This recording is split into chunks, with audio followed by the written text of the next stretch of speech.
Hoina aminareo rehetra ny riavana ny fahasoavana sy ny fiadanana avy amin'Andriamanitra Ray sy Zanaka ary Fanahy Masina. Ampifaliana koa riavana no iarabana antsika rehetra noho ny izao andro lehibe izay fanateram-bokatry ny Dorcas izao ary alahady ny sapandro fifaliana lehibe ary tsaroana ho fahasoavana avy amin'Andriamanitra ny atongavana eto Atsimon'ny Mahamasina. Koa ilay tompony tenene anomana antsika rehetra andray izay afatra tiany ampitaina amintsika amin'ny alalan'izao toriteny izao. Ny tenin'Andriamanitra izay anakinana izao toriteny izao ary andraisantsika ny afatra dia ao amin'ny filazantsarany Marka. Marka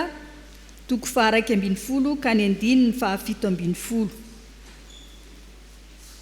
Marka 1:1 7:17. Misy zao teny izao amin'ny anaran'i Jesosy. Dia nampianatra Jesosy ka nanao taminy hoe tsy voasoratra hoe va ny tranoko atao hoe trano fivavahana ho an'ny firenena rehetra, fa ianareo kosa efa nanao azy ho zohy fieren'ny jiolahy. Alahady azo lazaina hoe alahady manokana tokoa izao alahady ny sapandro izao riavana, satria manomboka anio ny atsotsika amin'ny fiteny mahazatra hoe herinandro masina. Atserovana ny lekaran'i Jesosy tany amin'ny Jerosalema, ary raha niakatra ho an'ny Jerosalema izy dia niditra tao amin'ny tempoly. Tonga teo ankianjan'ny tempoly ary niteny izany teny izay vao nivakiana tamintsika teo izany, ka avy amin'izany indrindra no andraisantsika ny afatra avy amin'ny tompo. Niditra teo ankianjan'ny tempoly izy, ary teo ivelan'ny kianjan'ny tempoly teo ivelan'ny tempoly dia inona ny hitany? Tsena be. Ngamba mety eritreritra koa ny sasany hoe raha miditra ato amin'ny fiangonana dia mivoaka ao amin'ny fiangonana dia mahita rehefa lakamisy tsena be koa no eo. Ary izany tsena tany amin'ny Jerosalema tamin'izany fotoana izany dia tahak'izao ny tantarany. Isan-taona dia miakatra any Jerosalema ny jiosy rehetra mba hanompo an'Andriamanitra, mba hanao fisoronana ho an'Andriamanitra ary mitondra fanatitra ho an'Andriamanitra. Tsy maintsy mankany amin'ny tempoly ny jiosy isan-taona arak'izany,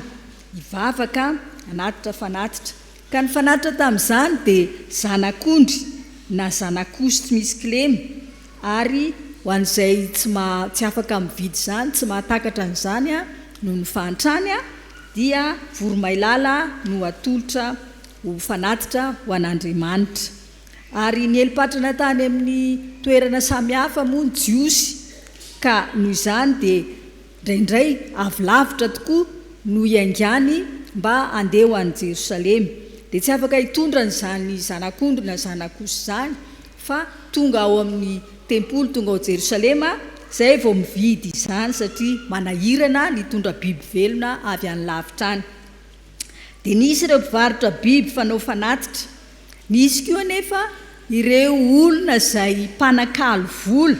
satria tsy maintsy vola jiosy no anakalozana ny vola ampiasaina ao amin'ny tempoly amin'ny fividianana ireo fanatitra ireo. Dia lasa toy ny tsena ny kianja. Rehefa misy varotra moa dia misy foana ny fitadiavana tombony, ary misy ny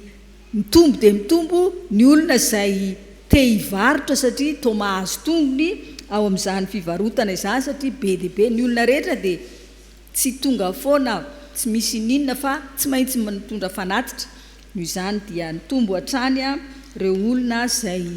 mivarotra,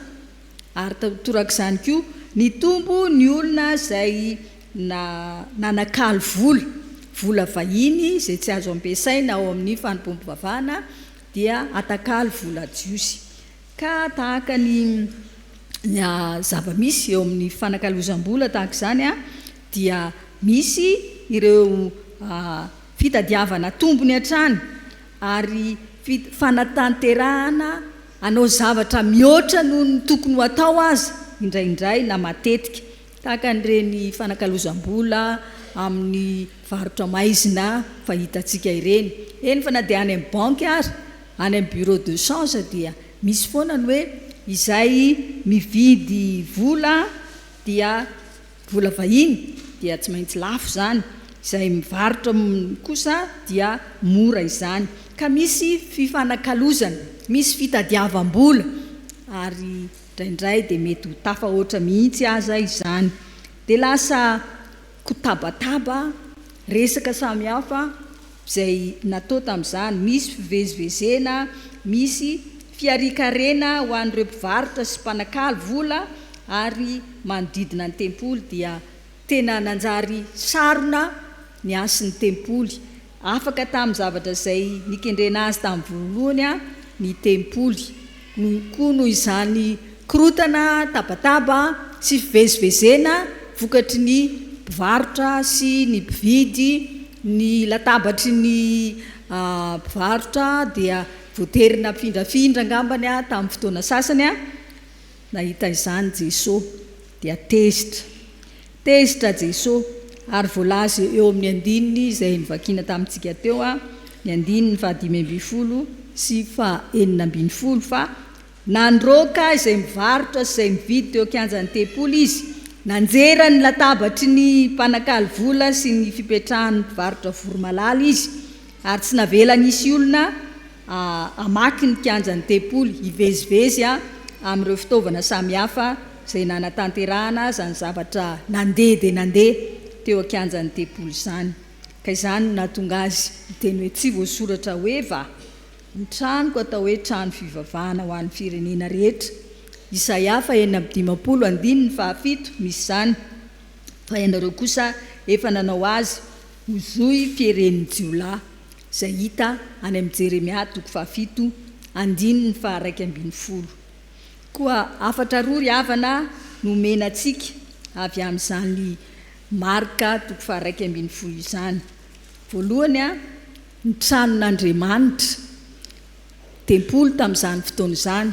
fa ankehitriny kosa dia tsy inona fa ny trano fivavahana, ny fiangonana izany, ny tranon'Andriamanitra dia trano fivavahana ho an'ny olona rehetra, ho an'ny firenena rehetra. Faharoa, ny tranon'Andriamanitra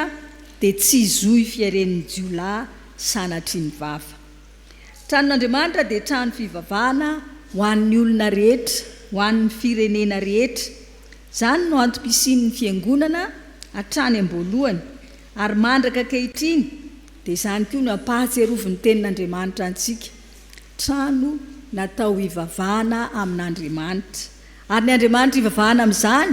dia tsy izay Andriamanitra fironon'olombelona akory, tahaka izay nitranga tamin'ny andron'ny asan'ny apôstôly, tamin'ny andron'ny Paoly apôstôly, fa ilay Andriamanitra ray sy zanaka ary fanahy masina, ilay Andriamanitra tompony tompo, mpanjaka ny mpanjaka, ilay Andriamanitra mahefa ny zavatra rehetra ary manan-kery amin'ny zavatra rehetra, ilay Andriamanitra mandasaka orana ho an'ny olona rehetra tsy ankanavana, na ny tsara fanahy na ny ratsy fanahy, ary manome soa ho an'ny voary izay noforonony rahateo. Ka izany Andriamanitra izany, Andriamanitra rainy Jesosy Kristy, izany ny tompony trano fivavahana, ary hivavaka ho azy aminy no anton'ny trano fivavahana, no anton'ny avoritsika tahaka izao, ary nandritra ny taona maro dia maro tokoa dia nivavaka tamin'izany Andriamanitra izany isika, ka manamafy izao fankalazantsika ny sampandrofia izao fa izany Andriamanitra izany, satria mianjera amin'ny mbola andiniantsika iompanatsika atao anatin'ny fiangonan'i Jesosy Kristy eto Madagasikara ny amin'ny hoe velona ny tompo, dia Andriamanitra velona izany, fa tsy Andriamanitra maty sanatria, Andriamanitra miaino ny vavaka ataontsika aminy, fa tsy Andriamanitra lalo-dalovana, ary Andriamanitra mahita ny zavatra rehetra, na ny hitan'ny olombelona na ny tsy hitan'ny olombelona ao anatin'ny fotsika ao, fantatr'Andriamanitra avokoa izany, izany no maha-Andriamanitra azy, ary miaino antsika izy, mamaly vavaka antsika izy. Aladin'ny sampandrofia androany sady aladin'ny Dorikasy, ary dia anterina ny fiarabana antsika Dorikasy amin'izany fotoana manokana izany. Misaotra an'Andriamanitra isika manana fahafahana ankanesana ty am-piangonana ionana amin'andriamanitra andresy iaino ny teniny idera sy ankalaza azy ary anome voninahitra azy. Ary Andriamanitra tamin'ny alalan'i Jesosy Kristy dia efa nampahatsiaro fa izay manatona azy arak'izany dia tsy mba ho laviny mihitsy. Tenin'i Jesosy izany any amin'ny Jaona 9:7-8 izay rehetra omeny raiko aho izy no anatona ahy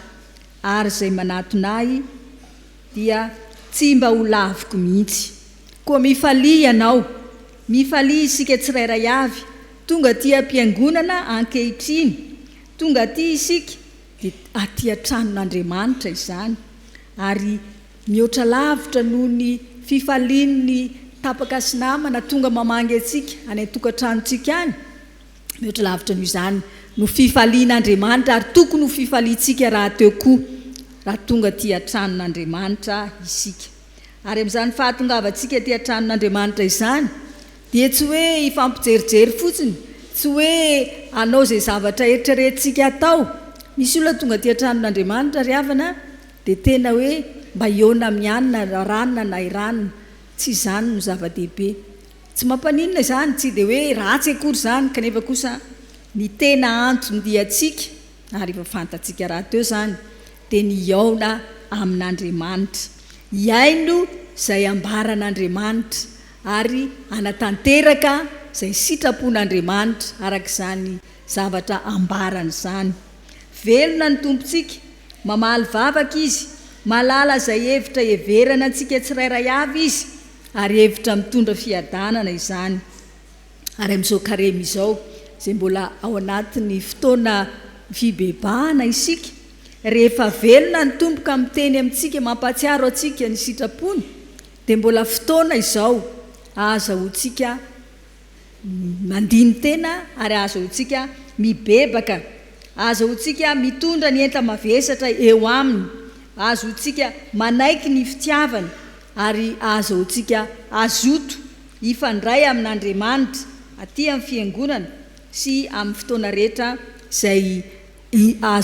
atsapatsika sy ahafantarantsika fa eo anilantsika Andriamanitra, mahita antsika Andriamanitra. Ka tsy aty an-tranon'Andriamanitra ihany fa any an-tokantranontsika any koa ny Dorcas havana tokony ho tsaroantsika ny asarobidiny, izany hoe Andriamanitra eo anilantsika, miaino antsika ary isika mifandray aminazy ary izy raha teo mifandray amintsika. Manana fotoana iarahan'ny mpianakavy koa any an-tokantrano any, iaonana amin'Andriamanitra amin'ny alalan'ny fanompoam-pivavahana iombonana, fanampin'ny fotoam-bavaka izay mety ataony ny tsirairay avy. Mahafantatra tompoko ary mahafantatra koa ngambinareo olona Dorcasy mafana fo ary efa maty vady dia tena ny fotoanany manontolo, ny fiainany manontolo dia lany amin'ny fanomponan'Andriamanitra amin'ny alalany ao anatin'ny sampana Dorcasy azy na ao amin'ny sampana samihafa izay misy azy ato anatin'ny fiangonana. Kanefa ny zavatra indro kely amin'izany na indro be mihitsy aza dia izao, ny ankohonany ireo zanany tahaka ny tsy mba miray hina aminy amin'izany hafanampo amin'ny fanomponan'Andriamanitra ty am-piangonana izany. Toa tsy tafita eo amin'ireo zanan'ireo ny faniriana mba hiaraka manompo amin'ny reniny ary manoloana an'izany dia tsaroana hatrany moa ny hoe ny mpaminany tsy masina taniny, kanefa zava-misy izany ry havana. Raha sendra sanatria misy izany amintsika, indrindra isika vehivavy, isika Dorcas, dia mivavaha mafy, mangataha amin'Andriamanitra mba ho voataona koa ho ao amin'ny fanomponan'Andriamanitra ireo ankohonana ireo, satria adidy voalohany apetrak'Andriamanitra amintsika izany, na dia io ary na didy sarotra indrindra ngambany eo amin'ny maro eo amintsika na eo amin'ny rehetra mihitsy aza. Izao vanim-potoana sarotra iainantsika izao dia mila olona mivavaka, tena mivavaka, fa tsy manao tsenjery fotsiny, tsy mandeha amin'ny fahazarana fotsiny, fa tena mivavaka, mitolona mivavaka amin'Andriamanitra, satria ratsy dia ratsy izao fiainan'izao, iarahantsika mahita izany. Mitady izany avy amintsika ato anatin'ny fiangonana Andriamanitra mba tsy ho diso fanantenana, tahaka ny fahadisom-panantenanan'i Jesosy tamin'ilay aviavy tsy nahitana vola fa mba hotsaroan'Andriamanitra ny efa isika dia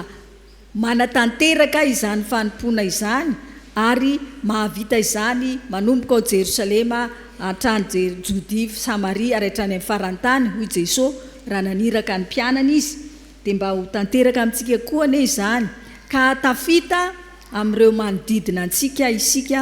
izany hafatra lehibe ny amin'ny fahaveloman'Andriamanitra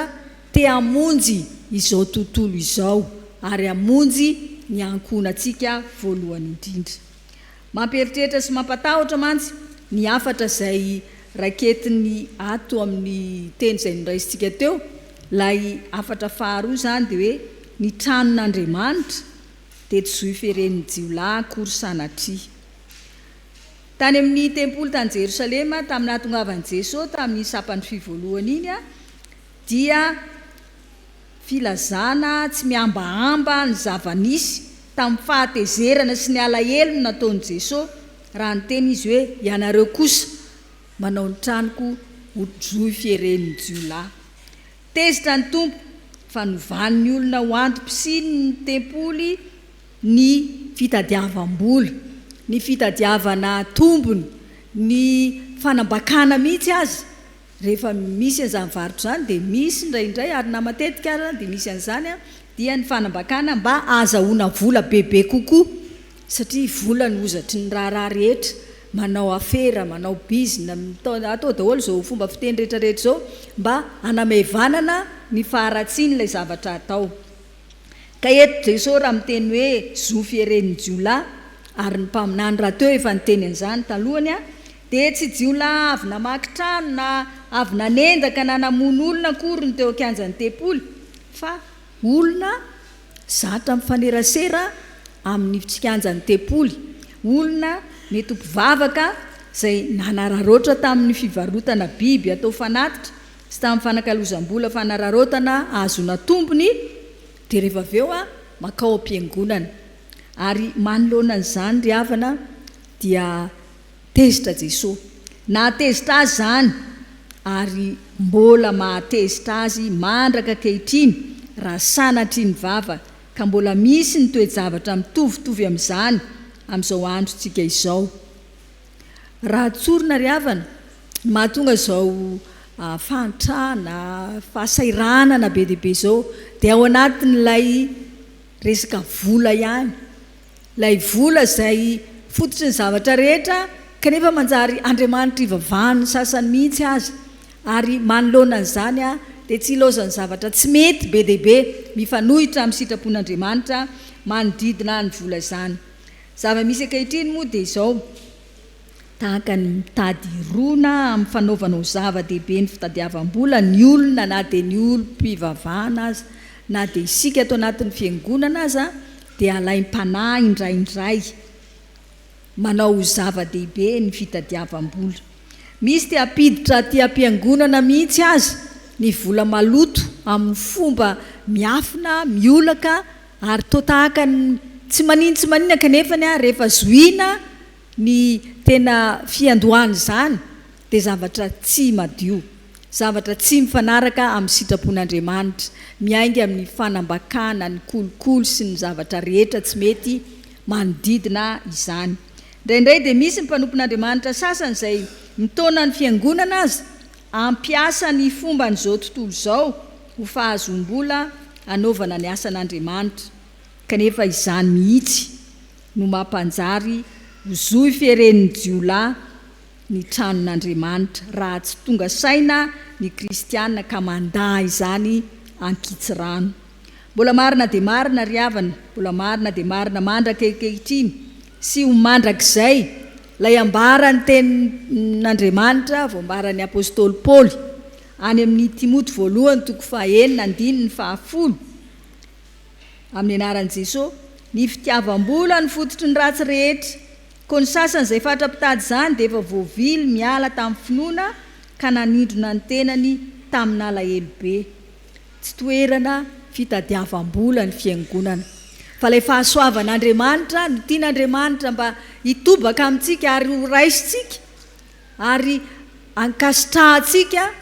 fa Andriamanitra dia manan-karem-pahasoavana amin'izay matoky azy. Andriamanitra dia mamaly soa an'izay mametraka azy amin'ny toerana tokony hisy azy amin'ny zavatra rehetra izay ataony, na ato ranon'Andriamanitra izany na nivelany tranon'Andriamanitra, ary maniraka antsika izy ho vavolombelona amin'ny zavatra rehetra izay ataontsika ho vavolombelony Kristy hanomezam-boninahitra an'Andriamanitra. Dia anatanteraka koa ilay voalazany afatra ho an'ny ankizy sy ny tanora teo hoe izy Andriamanitra tsy maintsy mitombo fa isika mpanompony kosa tsy maintsy miheny mba ho voninahiny rery ihany. Tsy toerana ampanjakana ny vola sanatria ny fiangonana fa manjary zoy feren'ny jiolahy izy raha izany.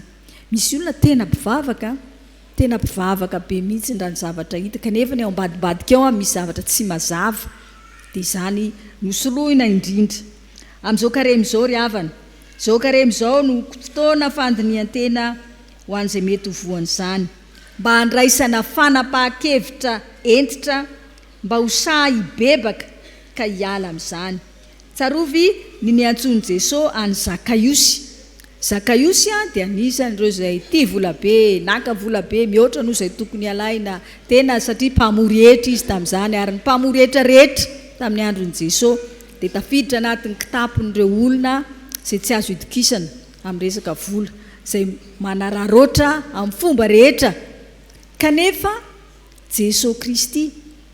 dia niditra tao an-tokantranon'ny Zakaiosy, ary efa niditra tao an-tokantranon'ny Zakaiosy izy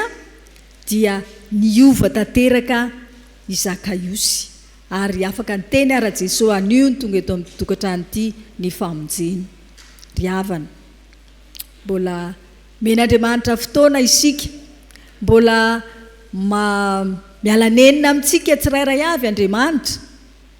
na ireo izay mety ho kilasitsika hoe jiolahy zany reny olona reny na jiovavy, na isika izay kristianina, tena kristianina tokoa, mety misy ny fakapanahy, ary mety misy ny zavatra tsy mety, ny fahalemena sy ny isan-karazany noho ny fiainana sarotra. Kanefa mbola fotoana izao andiniantsika tena ary hibebahantsika, hialantsika amin'izay rehetra tsy mifanaraka amin'ny sitrapon'Andriamanitra, ary andraisantsika indray ilay fiainam-baovao atolotra Andriamanitra ho an'izay rehetra mibebaka marina ka vonona anaradian'ny tompo naiza no hitondrahany azy. Ry havana malala, karemy izao mamarana azy sika izao, ary herinandro masina atserovantsika indray ny alaly ny fitiavan'Andriamanitra tao amin'ny Jesosy Kristy, ningidiny ny fahoriana izay niatra tamin'ny tompo mba ho famonjena ahy sy ianao,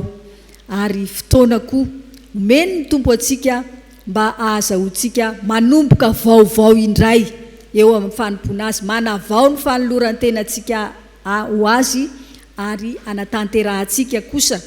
izay rehetra mifanaraka amin'ny sitrapony, na mora izany na sarotra, ary ahatsapahantsika fa ilay fitiavan'Andriamanitra dia fitiavana tsy manam-paharoa.